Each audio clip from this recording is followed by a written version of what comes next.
اللہ تبارک و تعالیٰ فرماتے ہیں جب انسان کو موت آتی ہے، موت کے بعد انسان کہتا ہے لعلی اعمل صالحا فیما ترکت کلا، ہائے کاش مجھے تھوڑی سی مہلت مل گئی ہوتی، میں دنیا کی زندگی میں جاتا اور جو نیک عمل میں چھوڑ کر آیا ہوں وہ نیک عمل میں دوبارہ کر لیتا۔ تجھے پہلے بچپن میں برسوں کھلایا، جوانی نے پھر تجھ کو مجنوں بنایا، بڑھاپے نے آ کر کیا کیا ستایا، اجل تیرا کر دے گی بالکل صفایا۔ آج دنیا کے اندر تمہارے پاس میں عمل کرنے کا موقع ہے لیکن کوئی حساب و کتاب نہیں ہے۔ غداً حساب ولا عمل، کل تمہارا حساب و کتاب لیا جائے گا، تب تم کوئی عمل نہیں کر سکو گے۔ دکھیا دی گل دکھیا جانے، سکھیانوں کی خبراں، او سجن جنہ دے موت نے مارے۔ الحمدللہ الحمدللہ وکفا وسلام علی عبادہ الذین اصطفیٰ۔ اعوذ باللہ من الشیطان الرجیم، بسم اللہ الرحمن الرحیم۔ وجاءت سکرۃ الموت بالحق، ذلک ما کنت منہ تحید۔ وقال النبی صلی اللہ علیہ وسلم اکثروا من ذکر حازم اللذات یعنی الموت، او کما قال سیدنا علیہ الصلاۃ والسلام۔ کوئی آتا ہے کوئی جاتا ہے، محفل کا ہے رنگ وہی۔ کوئی آتا ہے کوئی جاتا ہے، محفل کا ہے رنگ وہی۔ ساقی کی نوازش جاری ہے، مہمان بدلتے رہتے ہیں۔ میرے ساتھیوں، ایمانی بھائیوں، بزرگوں، پروردگار نے اس دنیا کے نظام کو ایک بہت ہی انوکھے طریقے سے تیار کیا ہے، اور اس طرح سے تیار کیا ہے جو ہماری سمجھ میں آنے والا ہے۔ ہم اپنی نظر کے سامنے دیکھتے ہیں، ہم اپنے ہاتھوں سے کھیتی کرتے ہیں، کوئی درخت لگاتے ہیں۔ ایک وقت ہوتا ہے کہ جب ہم اس کو بیج کی شکل میں زمین میں بوتے ہیں، آہستہ آہستہ وہ بیج بہاریں نکالتا ہے، زمین کو پھاڑ کر باہر نکلتا ہے اور اسے اپنا وجود محسوس ہوتا ہے۔ وہ بہت چھوٹے سے تنے اور درخت کی شکل میں ہوتا ہے، گویا وہ اس کا بچپنا ہوتا ہے۔ کچھ وقت گزرتا ہے تو وہ ایک بڑا درخت بنتا ہے، ایک بڑی کھیتی کی شکل میں تیار ہوتا ہے، اور آہستہ آہستہ چلتے چلتے وہ ایک دم اپنی پیک پر پہنچ جاتا ہے۔ درخت مکمل طریقے سے ہرا بھرا ہوتا ہے، پھل اور پھول دیتا ہے، اور کھیتی ایک دم اپنی انتہا پر پہنچ جاتی ہے۔ اور پھر جب اس کی انتہا ختم ہو جاتی ہے، پھر اس کے بعد اس کھیتی کو کاٹ لیا جاتا ہے، اس درخت کو کاٹ لیا جاتا ہے۔ انسان کی زندگی بھی اللہ تعالیٰ نے اسی طرح سے بنائی ہے۔ ایک وقت آتا ہے جب انسان کو پیدائش دی جاتی ہے، ماں کے پیٹ سے وہ زندگی کے اندر دنیا میں پیدا ہوتا ہے، اور پیدا ہونے کے بعد اس کی بھی ایک بچپنے کا وقت آتا ہے، پیدائش کے بعد دنیا میں، جہاں اسے دنیا میں کسی بھی احکام کا مکلف نہیں بنایا جاتا۔ اس کی سمجھ اور سوچ بھی بہت چھوٹی ہوتی ہے، اور آہستہ آہستہ حتیٰ اذا بلغ اشدہ وبلغ 40 سنہ، وہ پروان چڑھتا ہے، وہ نشو و نما پاتا ہے، جوانی کے جنون میں آتا ہے، اس کی بازو میں خون آتا ہے، اور وہ اپنی پیک پر پہنچتا ہے۔ اور ایسے وقت میں دو طرح کے انسان ہوتے ہیں۔ ایک طرح کے انسان وہ ہوتے ہیں جو اپنی جوانی کے اس جنون میں آ کر دنیا میں رہنے کو ہی ترجیح دینے لگ جاتے ہیں، اور مثالیں ہمارے سامنے موجود ہیں، کیسے ہم سے پہلے اللہ تعالیٰ کا انکار کرنے والے، اللہ کو جھوٹا کہنے والے لوگ آئے۔ فرعون آیا، حامان آیا، قارون آیا، شداد آیا، اس طرح کئی ساری قومیں آئی جب اللہ نے ان کو طاقت دی۔ وعادا وثمود واصحاب الرس، وہ قوم عاد جن کو اللہ تبارک و تعالیٰ نے طاقت دی تھی۔ کیسی طاقت دی تھی؟ وَكَانُوا يَنْحِتُونَ مِنَ الْجِبَالِ بُيُوتًا آمِنِينَ، وہ اپنے ہاتھوں سے، انگلیوں سے پہاڑوں کو تراشتے تھے، اور ہاتھوں سے تراشنے کے بعد وہاں اپنا گھر بنا کر رہتے تھے۔ اللہ نے ایسی طاقت دی تھی۔ قوم سمود کو اللہ نے طاقت دی، قارون کو اللہ نے خزانہ دیا، فرعون کو بادشاہت دی، اور جب اس کو لگا کہ سب کچھ تو میرے انڈر ہے، سب کچھ میرے ہاتھ میں ہے، تو وہ کہنے لگا انا ربکم الاعلی، میں تمہارا سب سے بڑا رب ہوں، اور اس نے رب کے رب ہونے کو انکار کیا۔ اس طرح کے لوگ بھی اس دنیا میں پائے جاتے ہیں، لیکن کچھ لوگ وہ بھی ہوتے ہیں جو جوانی میں بھی اپنے رب کو یاد کرتے ہیں، جو زندگی کے کسی بھی مرحلے میں پہنچتے ہیں وہ اپنے رب کو، اپنی پیدائش کے مقصد کو نہیں بھولتے ہیں۔ اسی طرح سے ہم انسانوں کے لیے بھی اللہ تعالیٰ نے زندگی کا ایک معیار بنایا ہے۔ الذی خلق الموت والحیاة لیبلوکم ایکم احسن عملا، وہ پروردگار جس نے موت اور زندگی کو پیدا کیا اور انسان کو جیسے دنیا میں پیدائش دے کر زندگی دی ہے، اسی طرح سے اس پروردگار نے اس انسان کے لیے موت کا وقت بھی مقرر رکھا ہے۔ اور جو انسان دنیا میں آتا ہے وَمَا جَعَلْنَا لِبَشَرٍ مِّن قَبْلِكَ الْخُلْدَ، اے میرے محبوب صلی اللہ علیہ وسلم، ہم نے آپ سے پہلے بھی کسی بھی انسان کو دنیا میں ہمیشہ کے لیے نہیں ٹھہرایا ہے۔ أَفَإِن مِتَّ فَهُمُ الْخَالِدُونَ، جو بھی اس دنیا میں آتا ہے إِنَّكَ مَيِّتٌ وَإِنَّهُمْ مَيِّتُونَ، سب نے اس دنیا کو چھوڑ کر جانا ہے۔ یہ نظام بنایا ہے اللہ تبارک و تعالی نے انسانوں کے لیے، اور اس لیے یہ نظام بنایا گیا ہے، پروردگار چاہتے ہیں لِيَبْلُوَكُمْ أَيُّكُمْ أَحْسَنُ عَمَلًا، اللہ تبارک و تعالی یہ دیکھنا چاہتے ہیں کہ میرے بندوں میں کون اچھا عمل کر کے آتا ہے۔ اور یہ نظام زندگی اور موت کا انسان کو آزمانے کے لیے پیدا کیا جاتا ہے، اور دنیا میں جانے کے بعد انسان کے لیے سب سے بڑا خطرہ موت کو رکھا ہے۔ اگرچہ زندگی گزارتے وقت انسان کے سامنے آس پاس میں بہت سی ایسی چیزیں ہیں جن کی طرف اس کا دل لگ جائے گا، جن کی طرف اس کا دماغ اور دل متوجہ ہوتا ہے، لیکن باری تعالیٰ نے بار بار اپنے انبیاء کرام کے ذریعے سے، اپنی قرآن پاک کی تعلیمات کے ذریعے سے بندوں کے دماغ کو، بندوں کے دلوں کو، بندوں کے خیالوں کو اس دنیا میں اور دنیا کی رہنے والی چیزوں سے ختم کر کے اپنے دین کی طرف اور اپنی طرف اور موت کی طرف متوجہ کروایا ہے۔ اعلموا انما الحیات الدنیا لعب ولہو وزینۃ وتفاخر، یہ دنیا کی زندگی جس میں تم اپنا سب کچھ سمجھ بیٹھے ہو، یہ تو تمہاری آزمائش کے لیے بنایا گیا ہے، یہ ہمیشہ رہنے کی جگہ نہیں ہے۔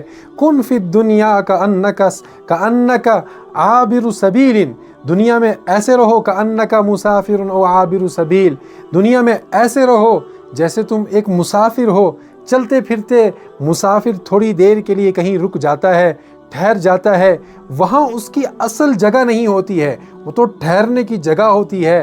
تم دنیا میں اسی طرح ایک مسافر کی طرح زندگی گزارو۔ اور حدیث پاک میں اللہ کے نبی علیہ السلام نے فرمایا، حضرت ابو ہریرہ رضی اللہ عنہ روایت کرتے ہیں، اکثروا من ذکر حازم اللذات، لذتوں کو ختم کرنے والی چیز کو کثرت سے یاد کیا کرو۔ کیا چیز ہے وہ؟ یعنی الموت، موت کو کثرت سے یاد کیا کرو۔ کیسی موت ہے؟ انسان کی زندگی کو ختم کرنے والی موت ہے، چلتے پھرتے انسان کو کہاں ختم کر دے۔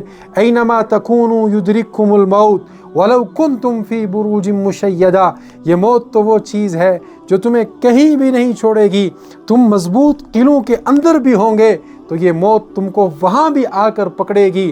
وَجَاءَتْ سَكْرَةُ الْمَوْتِ بِالْحَقِّ، اور یہ موت کا نشہ تمہارے پاس آ کر رہے گا، یہ موت کی بے ہوشی تمہارے اوپر ضرور آ کر رہے گی، اور جب آئے گی تب تمہیں کہا جائے گا ذَلِكَ مَا كُنْتَ مِنْهُ تَحِيدُ، یہی وہ موت ہے، یہی وہ چیز ہے جس سے تو دنیا میں دور بھاگتا تھا۔ ایک بادشاہ نے اپنا ایک بڑا محل تیار کیا، بڑا خوبصورت قسم کا محل بنایا، طرح طرح کی چیزیں اس میں آسائش اور آرام کے لیے تیار کی، اور تیار کرنے کے بعد لوگوں نے اس سے کہا کہ تم نے اپنا محل بنایا ہے، اب لوگوں کی دعوت کرو، لوگوں کو شہر سے اکٹھا کر کے بلاؤ۔ اس نے لوگوں کو بلایا، دعوت کا اہتمام کیا، اور ابھی لوگ آنے ہی والے تھے کہ اچانک دروازے پر دستک ہوئی، کسی نے دروازہ کھٹکھٹایا، اور اس نے اپنے خادم کو بھیجا کہ جاؤ جا کر دیکھو دروازے پر کون ہے۔ خادم جب گیا دروازے پر، دیکھا کہ وہاں ایک بوڑھا شخص کھڑا ہے، اور اس نے پوچھا کہ آپ کون ہو؟ اس بوڑھے شخص نے کہا کہ میں ملک الموت ہوں، میں موت کا فرشتہ ہوں، جاؤ جا کر اپنے حاکم سے کہہ دو، اس مالدار سے کہہ دو، اس سے کہہ دو کہ میں تمہاری روح قبض کرنے کے لیے آیا ہوں۔ وہ خادم بھاگا گیا اس کے پاس، اس نے کہا کہ دروازے پر ملک الموت ہے۔ وہ کہنے لگا جاؤ جا کر بہانہ کر دو، کہہ دو میں یہاں نہیں ہوں، بعد میں آنا۔ ابھی بات چل ہی رہی تھی کہ ملک الموت اس بوڑھے شخص کی شکل میں اس کے سر پر کھڑے ہو گئے، اور کہا کہ تم مجھے کہتا ہے کہ میں فارغ نہیں ہوں، ذرا رک کر آنا، تجھے پتہ نہیں ہے میں کون ہوں؟ قُلْ يَتَوَفَّاكُمْ مَلَكُ الْمَوْتِ الَّذِي وُكِّلَ بِكُمْ، میں وہ ملک الموت اور موت کا فرشتہ ہوں جسے انسانوں کے لیے مقرر کیا ہوا ہے۔ إِنَّ أَجَلَ اللَّهِ إِذَا جَاءَ لَا يُؤَخَّرُ، اللہ کا وہ پیغام، اللہ کا وہ متعین فیصلہ جو میرے ہاتھ میں ہے، انسانوں کے روح کو قبض کرنے کا فیصلہ، جب وہ فیصلہ آتا ہے، لا يستأخرون ساعة ولا يستقدمون، نہ ایک گھڑی وہ پیچھے ہٹتا ہے نہ ایک گھڑی وہ آگے ہٹتا ہے۔ میرے ساتھ تو دھوکہ کرتا ہے، میں تو وہ انسان ہوں، میں تو وہ ہوں جو انسانوں کی روح کو قبض کرتا ہوں اور ان کے سینے پر چڑھ کر پنجوں کو گاڑ دیتا ہوں، اور جب میں روح کو قبض کرتا ہوں تو پیچھے بیٹھنے والے لوگ اپنے اس جانے والے شخص کے لیے رونے لگتے ہیں اور ان کو میں روتا ہوا چھوڑ کر آتا ہوں، اور پھر میں ایک کونے میں بیٹھ کر یہ پورا منظر دیکھتا ہوں لوگوں کو روتے ہوئے، پھر میں کہتا ہوں کہ تم پر افسوس ہے، تم اس جانے والے شخص کے لیے رو رہے ہو، حالانکہ مجھے اس گھر میں کتنی بار آنا ہے اور تمہاری روحوں کو بھی قبض کرنا ہے۔ اگر تم میری یہ آواز سن لو تو تم اپنے مرنے والے کے درد اور غم کو بھول کر اپنی موت کو یاد کر کے رونے لگ جاؤ گے۔ لہذا یہ ملک الموت جو موت کا فرشتہ ہے، یہ جب آتا ہے تو یہ ایک گھڑی نہ پیچھے ہٹتا ہے نہ ایک گھڑی آگے ہٹتا ہے۔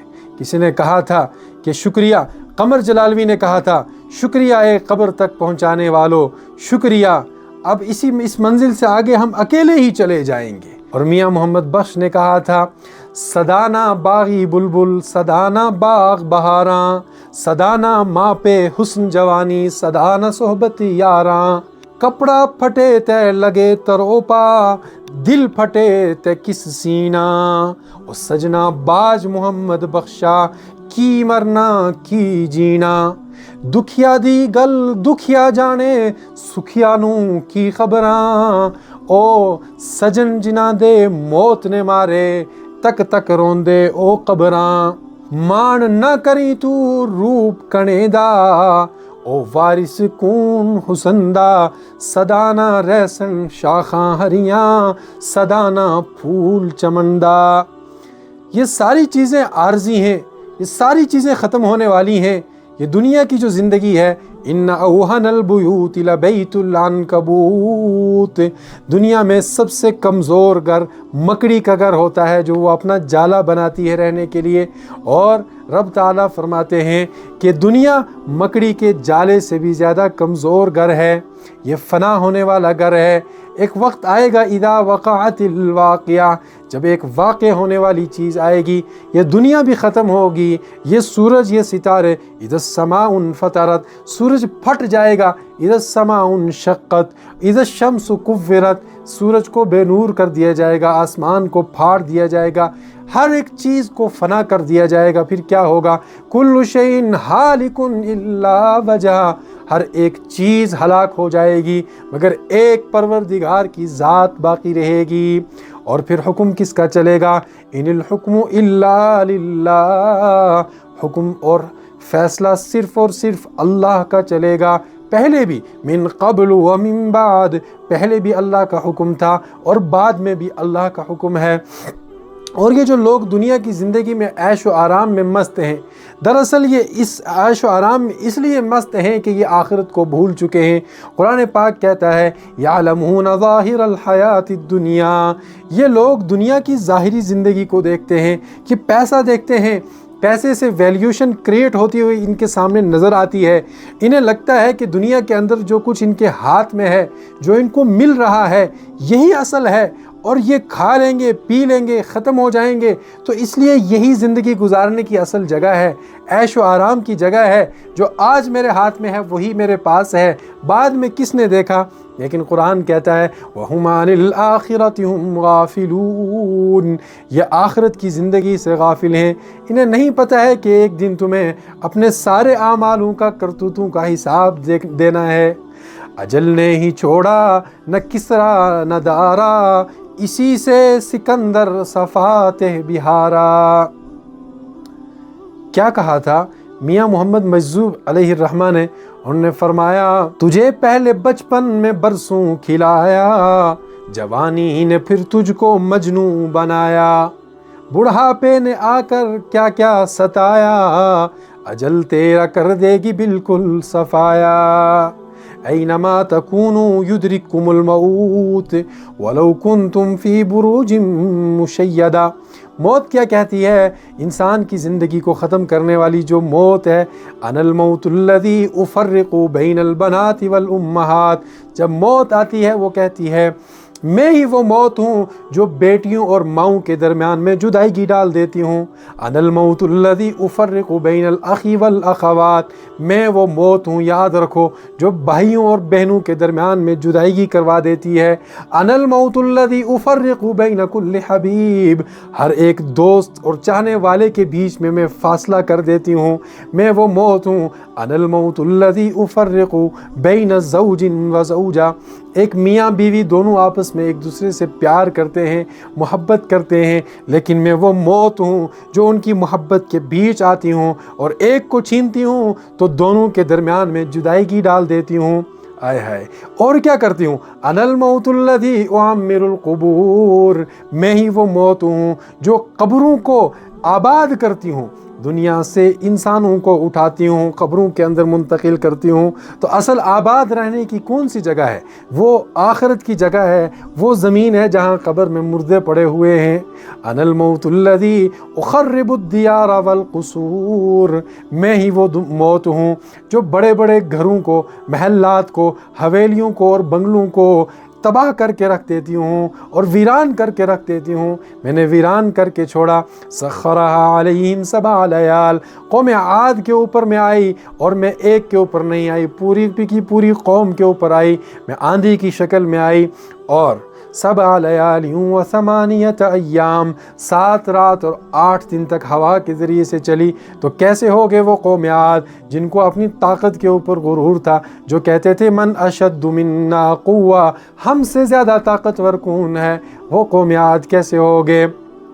فَأَخَذَتْهُمُ الصَّيْحَةُ، ان کو چیخ نے پکڑا، اور ایسا پکڑا کہ آج تک ان کا کوئی نام و نشان باقی نہیں ہے۔ ہم نے فرعون کو پکڑا، ہم نے قارون کو پکڑا، میں نے کس کس کو ختم کیا، اور ختم کرنے کے بعد فَمَا بَكَتْ عَلَيْهِمُ السَّمَاءُ وَالْأَرْضُ، نہ آسمان رویا ان کے اوپر، نہ زمین روئی ان کے اوپر، نہ گل ہیں نہ گنچے نہ بوٹے نہ پتے، ہوئے باغ نظر خزاں کیسے کیسے، یہاں درد سے سینے پہ ہاتھ رکھا ہے، وہاں ان کو گزرے گماں کیسے کیسے، ہزاروں برس سے بڑھیا ہے یہ دنیا، مگر پھر بھی یہ طاقتی ہے جوانوں کو کیسے کیسے، خزاں لوٹ ہی لے گئی بہار، اور تڑپتے رہے باغباں کیسے کیسے، زمین کھا گئی نوجوان کیسے کیسے،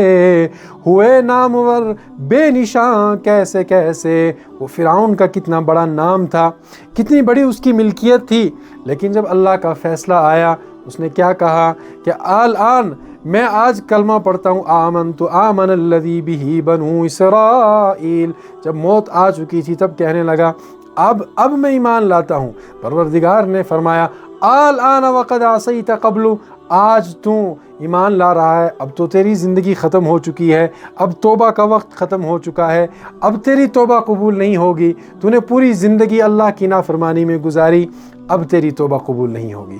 ہوئے نامور بے نشاں کیسے کیسے، زمین کھا گئی آسماں کیسے کیسے۔ آئے ہائے، وہ کسی نے کہا تھا کہ ارتحلت الدنیا، حضرت علی ابن طالب رضی اللہ تعالیٰ عنہ نے کہا تھا ارتحلت الدنیا مدبرہ، دنیا بہت جلدی تم سے پیچھے بھاگ رہی ہے، وارتحلت الآخرۃ مقبلہ، اور آخرت تمہارے قریب آ رہی ہے۔ قرآن پاک میں پروردگار نے ایک نقشہ کھینچا، یا ایھا الانسان انک کادح الی ربک کدحا فملاقی، اے انسان تو اپنے رب کی طرف دوڑتا ہوا جا رہا ہے، بھاگتا ہوا جا رہا ہے، اور بہت جلدی وقت کے اندر تو اپنے رب سے مل لے گا۔ تو نے کیا اپنے رب سے ملنے کے لیے تیاری کر رکھی ہے؟